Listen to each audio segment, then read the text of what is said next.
Hi, I'm Mrs. Parker, And I'm Mrs. Varble. and we're going to be talking about how to use a microscope.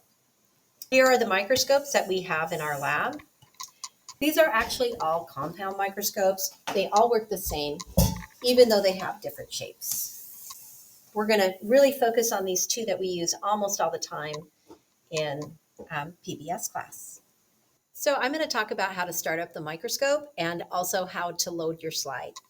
First thing you need to do is you need to have your microscope plugged in, and you will turn the power button on. This one has a power button in the front, but some other microscopes might have a power button on the side or even in the back sometimes.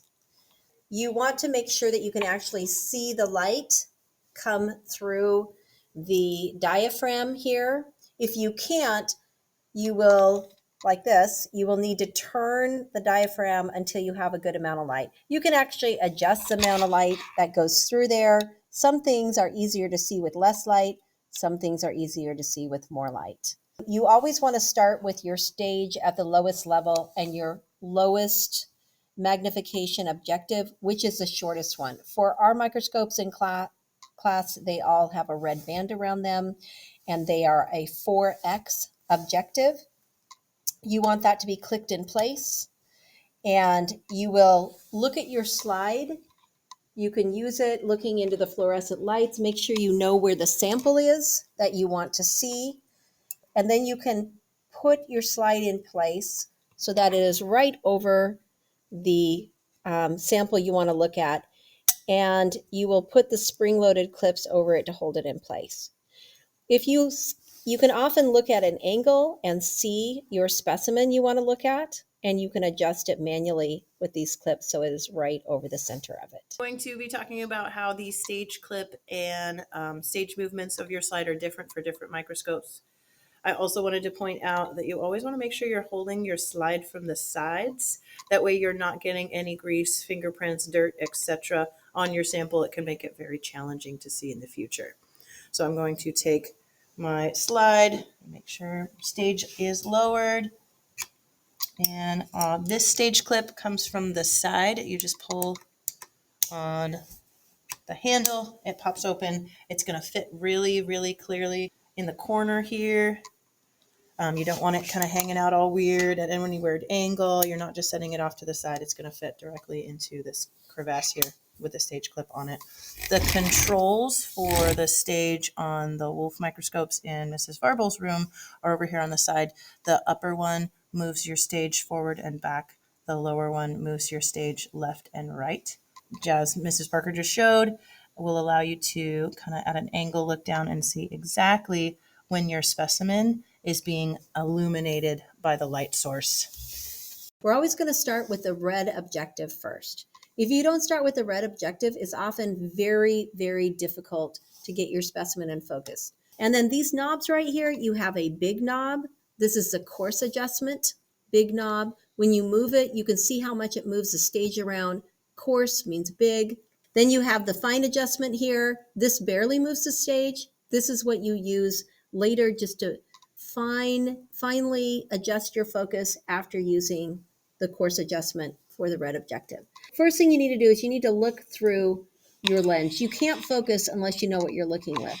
I am currently moving the coarse adjustment and I have to move it a lot. I don't know whether you noticed how much the stage moved, but I moved it quite a bit, and now I can see this specimen I'm looking at. Now I'm going to use the fine adjustment here and just do a little bit of fine focusing. You probably won't be able to see the stage move at all. Now let's say I want to look at it at a very high magnification. This objective will magnify 4x times the 10x of the eyepiece, 40 times. It is 40 times bigger than my natural eye. If I want to go see more, such as I want to see 100 times bigger than my natural eye, I will move this now to the next highest objective. I don't just move it to the biggest one, I move it to the next biggest one and make sure I can hear it click in. Your specimen needs to be centered though, because every time you go to a higher magnification, your vision field decreases. This is why you need to make sure that your specimen is right centered on that pointer before you move your objective. So if your specimen is out here and you can see it when you're using the red objective, then when you go to a higher magnitude, it might fall off your view screen. So centering it, very important. Next thing you'll do with the yellow objective, the 100 magnitude objective, is that you are going to further focus it, and you don't need to do much because it has already been mostly focused with the lower red objective. Now I have a really good 100 magnification view, and then let's say I want to go up higher. I want to go see 400 magnification. 40 for the objective magnification plus the 10 magnification of the eyepiece. Again, making sure it clicks in, making sure it's centered. You can see how close the slide is to this long, long objective. It is so close that if you have a specimen that's rather thick, you could actually ram the slide into the bottom of the objective lens, causing it to be damaged. So the only thing we use with the longest objective, the blue objective, is the fine adjustment. We do not want to use the coarse and maybe damage the slide or damage our lens. So then you'll just use the fine. It is already mostly focused because we did the work of focusing with the red objective and the yellow objective already. Now that you are done magnifying completely, if we are at the 400 times total magnification where Mrs. Parker got us, let's say you're ready to take a picture of your sample so that you can sketch it and get full credit for a beautiful in-color sketch. You hold your phone a little bit away from the eyepiece, and then you're going to want to move the camera so that your image comes into focus. And you have to be kind of quick because if you're shaky, it's going to move. And then you can get a really great image that you can use for your science notebook in the future. Now I'm ready to shut the microscope down.